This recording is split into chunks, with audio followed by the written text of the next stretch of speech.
तीनों के शहर सरगोदा से Sadia Huma Shaikh, advocate high court, ex vice president district bar Sargodha, मुसन्फ़ा, शायरा, कालम नगार और अफसाना नगार। आपसे मुखातिब हूँ।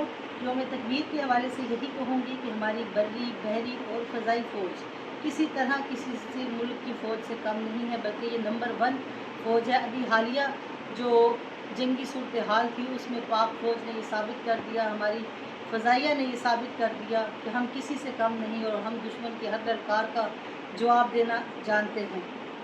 इस हवाले से मैं चंद अशार पेश करना चाहूँगी। ए वतन तेरी हिफाजत की हमने इस शान से, ए वतन तेरी हिफाजत की हमने इस शान से, तेरे गुलशन को बचाया है हर एक तूफ़ान से।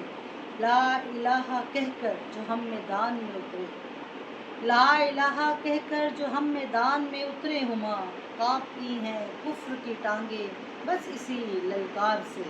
आखिर में यही कहना चाहूँगी कि हम सब मुत्तहिद हैं और हमारे यहाँ अक़ीदों को भी वही दर्जा हासिल है जैसे अभी कामरान मसीह ने और उससे पहले 1965 में सैलसल नामी एक मसीह हवाबाज ने ये साबित किया कि हम सब अपने वतन के जानसार हैं और वतन के लिए हम अपनी जानें कुर्बान कर सकते हैं। पाकिस्तान जिंदाबाद।